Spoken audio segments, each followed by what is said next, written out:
Om Swastiastu. Halo semuanya, perkenalkan nama saya Anu Agung Isra Jiprianti, nomor absen 4 dari kelas 12 IPS 2. Di sini saya akan menjelaskan satu permasalahan internasional yang bertemakan konflik antara Indonesia dengan Malaysia.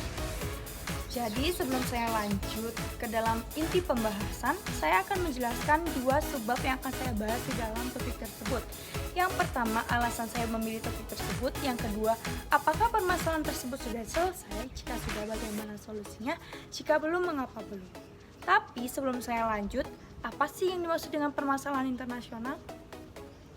Nah, jadi yang dimaksud dengan permasalahan internasional atau sengketa internasional adalah permasalahan yang terjadi di antara negara dengan negara lain. Contohnya yang saya ambil yaitu konflik antara Indonesia dengan Malaysia. Itu kan sudah terjadi di antara negara kita dengan negara lain, yaitu Malaysia.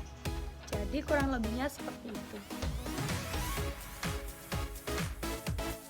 Nah, setelah saya menjelaskan pengertian permasalahan internasional, di sini saya juga akan lanjut ke dalam pembahasan yang pertama, yaitu alasan saya memilih topik tersebut. Jadi, alasan saya memilih topik tersebut, selain untuk dijadikan tugas sejarah, saya juga ingin lebih mengetahui tentang konflik antara Indonesia dengan Malaysia. Apakah konflik tersebut masih berkelanjutan hingga sekarang? Dan apa sih yang menjadi penyebab terjadinya konflik di antara Indonesia dengan Malaysia? Maka dari itu saya mengambil topik ini untuk dianalisis atau dijadikan pembahasan. Yang pertama adalah latar belakang. Konfrontasi Indonesia-Malaysia atau konfrontasi Borneo atau juga dikenal dengan bahasa Indonesia atau Melayu, konfrontasi adalah konflik bersenjata dari tahun 1963 hingga 1966 yang bermula dari pertentangan Indonesia terhadap pembentukan Federasi Malaysia. Setelah Presiden Indonesia Soekarno digulingkan pada tahun 1966, perselisihan berakhir secara damai dan negara Malaysia terbentuk. Pembentukan Malaysia adalah penggabungan Federasi Malaya atau Semenanjung Malaysia, Singapura, dan koloni mahkota Inggris di Borneo Utara dan Sarawak. Secara kolektif dikenal sebagai Borneo Inggris, sekarang Malaysia Timur, pada September 1963. Perintis penting konflik tersebut termasuk kebijakan konfrontasi Indonesia melawan Nugini, Belanda dari Maret sampai Agustus 1962 dan pemberontakan Brunei pada Desember 1962. Malaysia mendapat dukungan militer langsung dari Britania Raya, Australia, dan Selandia Baru. Indonesia mendapatkan dukungan tidak langsung dari Uni Soviet dan Tiongkok sehingga menjadikannya salah satu bagian Perang Dingin di Asia. Konflik tersebut ditandai dengan pertempuran darat yang terkendali dan terisolasi, diatur dalam taktik brinkmanship tingkat rendah. Pertempuran biasanya dilakukan oleh operasi seukuran kompi atau peleton di kedua sisi perbatasan. Pada abad ke-18, tanah Malaya memang sudah dikuasai oleh Inggris sampai akhirnya Inggris memutuskan memberi kemerdekaan kepada Malaysia pada tanggal 8 Februari 1956. 5 tahun berselang, pada tahun 1961, terdapat rencana pembentukan negara Federasi Malaysia. Rencananya Malaysia akan terbentuk dari persekutuan Tanah Melayu, Singapura, Sarawak, Brunei, dan Sabah. Namun rencana tersebut ditentang oleh Presiden Soekarno. Ia berpendapat bahwa Malaysia hanya menjadi boneka Inggris yang nantinya akan mengancam kemerdekaan Indonesia. Selain Indonesia, Filipina juga menolak berdirinya negara Federasi Malaysia. Filipina juga mengklaim atas Sabah, karena daerah itu memiliki hubungan sejarah dengan Filipina melalui Kesultanan Sulu. Akibat adanya pertentangan tersebut, timbul konfrontasi Indonesia-Malaysia. Yang kedua, ada perkembangan. Indonesia mengupayakan untuk menyelesaikan masalahnya dengan Malaysia.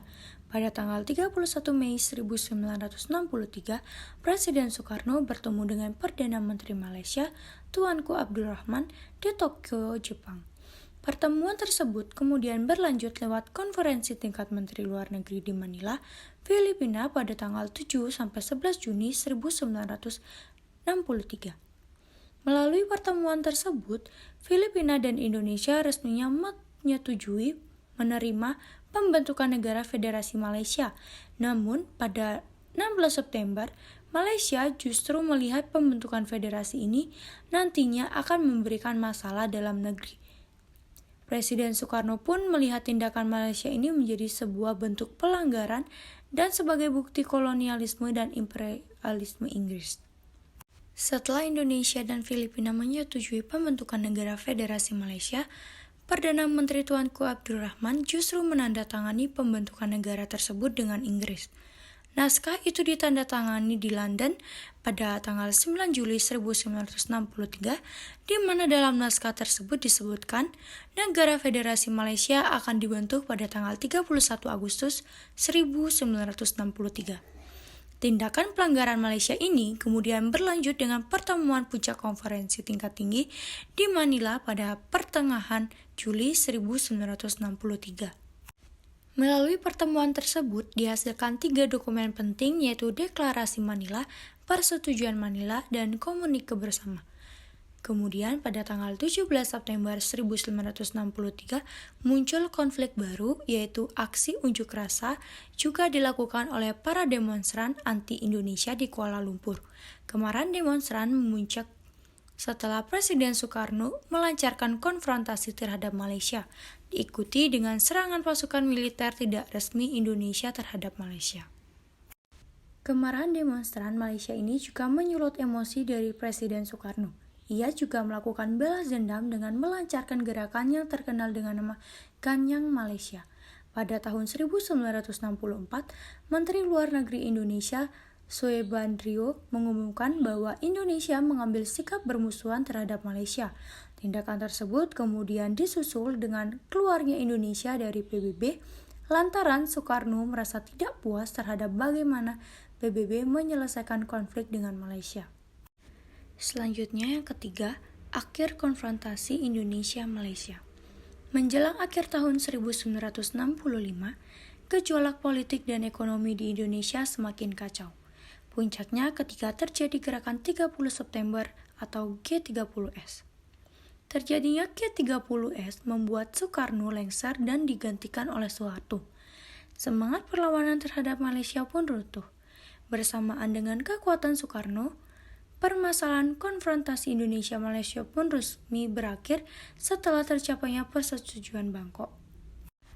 Persetujuan Bangkok ditandatangani oleh Menteri Luar Negeri Indonesia yaitu Adam Malik, Wakil Perdana Menteri Malaysia yaitu Tun Abdul Razak, Menteri Luar Negeri Filipina yaitu Narcisco Ramos, Menteri Luar Negeri Singapura yaitu S. Rajaratnam, Menteri Luar Negeri Thailand yaitu Thanat Khoman. Melalui persetujuan ini, kedua negara juga sepakat untuk segera memulihkan hubungan diplomatik dan menghentikan konflik. Pada tanggal 28 September 1966, Indonesia kembali menjadi anggota PBB yang diikuti dengan semakin eratnya hubungan Indonesia dengan Malaysia.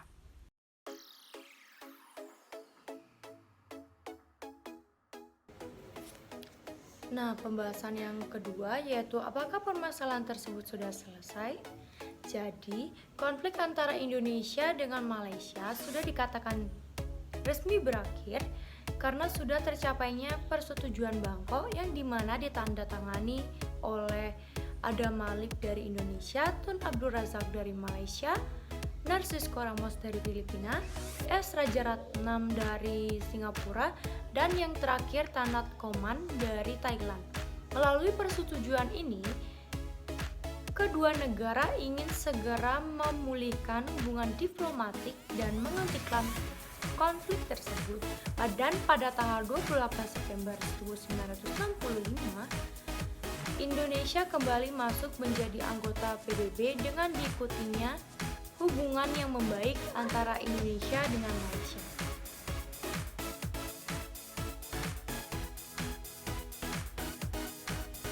Jadi, sekian pembahasan yang dapat saya sampaikan tentang konflik antara Indonesia dengan Malaysia.